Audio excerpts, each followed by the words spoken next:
sapagkat kung ating panonoodin yung video, ay hindi naman po yung pulis talaga ang nagsabi ng pangalan ng ating pangalawang pangulo, kundi yung uploader, ano. At dahil diyan ay siya po ay ating iniimbestigahan. Alright, magandang araw po sa atin lahat mga kababayan po natin. At inaalam na ngayon ng pamunuan ng Philippine National Police kung sino ang original na uploader nitong video ng nag-create nga ng traffic sa Commonwealth, mga kababayan po natin. At ang pinagbintangan ay itong si Vice President Sara Duterte.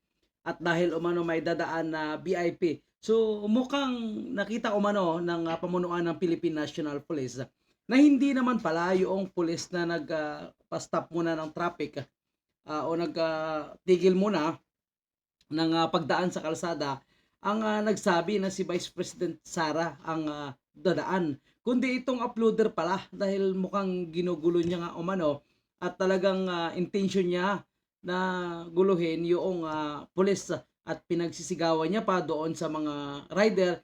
At kung makikita natin sa video, mga kababayan po natin, ay hindi nga rin nag-react ang mga rider, ano, at matyaga sila na nag-aantay, bagkus siya lamang mag-isa ang lumapit doon sa pulis.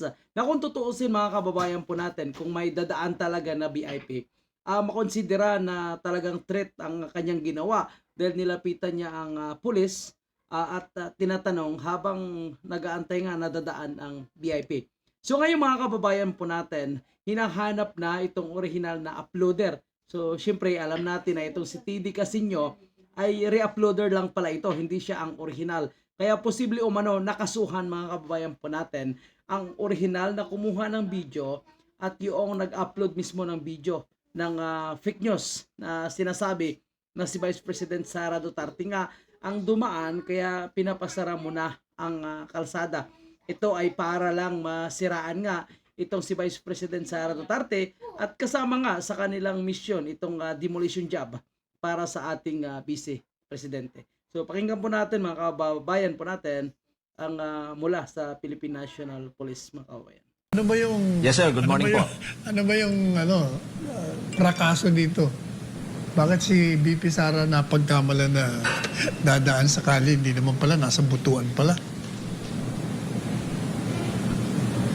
Yes, tama po, ano, ang ating pong pangalawang pangulo ay wala po sa Quezon City, ano, wala po siya doon sa area sapagkat lagi sinasabi ko nga dito sa mga nauna kong panayam sa ating mga kasamahan sa media, ay talagang pag kami darating na mga VIP eh hindi po ganun lang kasimple ang security preparation natin, ano. At kung mapapansin nyo doon po sa video ay yung pag-stop ng traffic ay ginawa lamang ng isang pulis, ano, na naka-assign sa Police Station 14 na siya yung nagmamando ng traffic doon sa Tandansora, Commonwealth, ano. At base po doon sa aking panayam doon sa pulis, ay kung mapapansin nyo nga doon sa video, ay may kausap siya sa telepono, ano, at yung kausap niya sa telepono ay yung isang pulis naman po na naka-assign doon sa kabilang kanto, no. Yun ay tumatawag na sinasabing may paparating na VIP convoy. So yun namang pagharang po natin, yung pansamantalang pagpigil sa daloy ng trapiko, yan naman po ay ginagawa na natin, ano, yung traffic management na stop and go scheme pag may mga dadaan, ano, hindi lamang kung may VIP convoy, kundi kung maging pag may mga ambulansya, minsan ay pinipigil din natin, ano. Minsan naman pagka meron tayong mga tao na pinoproteksyonan talaga, maaaring siya ay testigo sa isang sensational case o maging yung mga suspect ay napapagbigyan din natin ng ganyang pribilehiyo para masigurado lamang na mabilis yung paggamit sa kakalsadahan. O itong mga pagdadaan ng VIP ay normal lamang ito, lalo na yung mga namumuno sa ating bansa ay talagang ganito ang ginagawa kasi kailangan nila ma-secure bago makarating sa kanilang pupuntahan.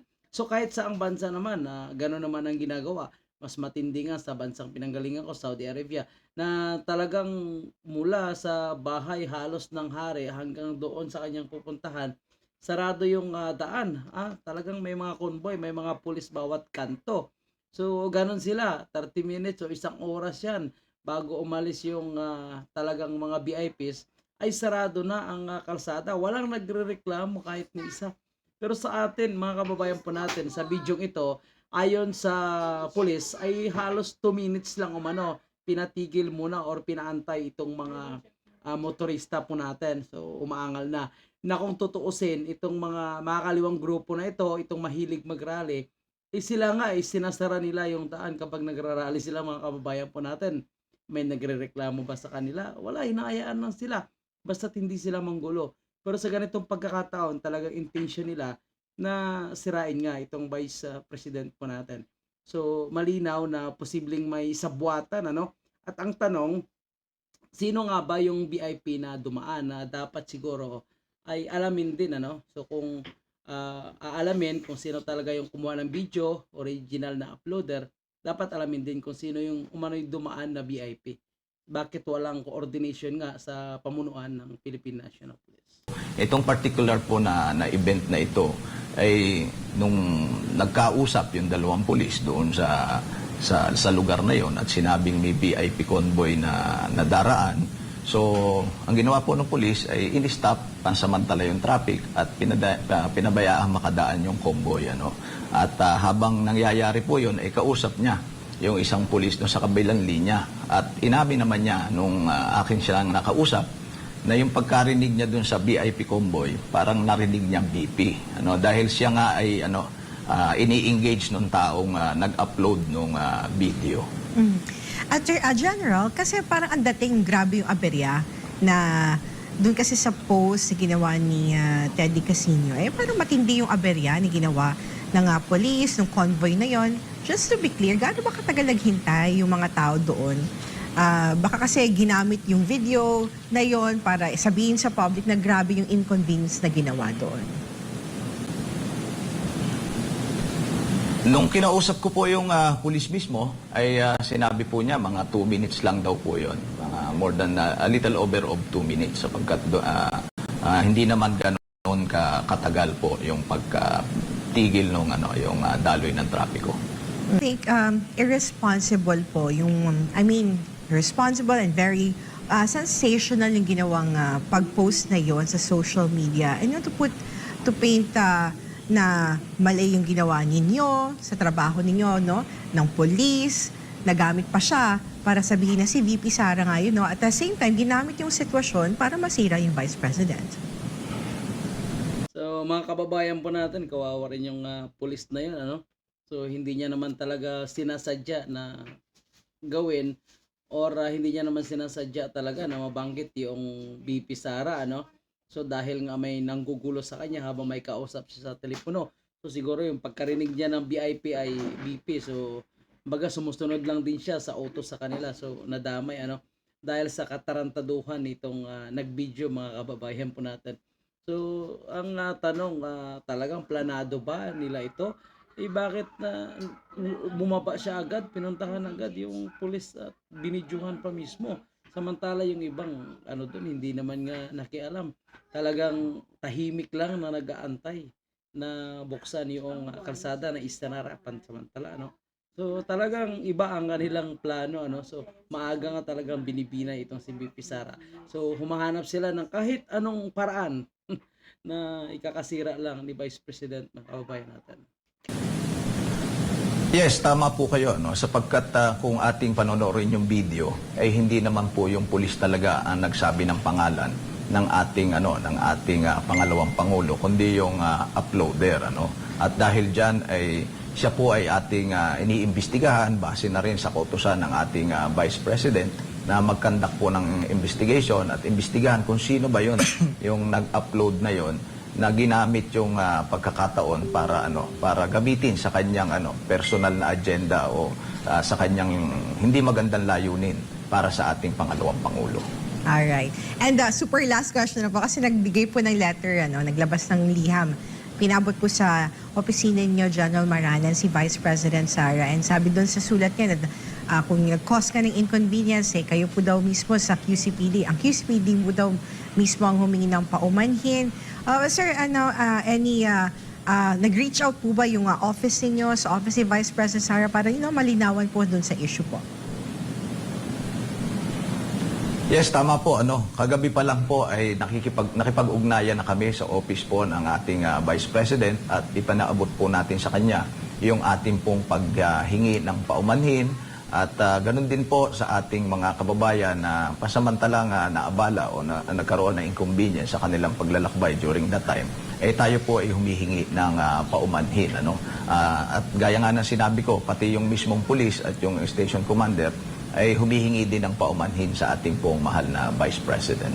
So ayun mga kababayan po natin, at least malinaw at nalinawan din itong mga na fake news at naglabas na ng kanilang saloobin at kung ano-ano pa yung hindi magagandang kanilang sinasabi doon kay Vice President Sara Duterte, yung kanilang komento.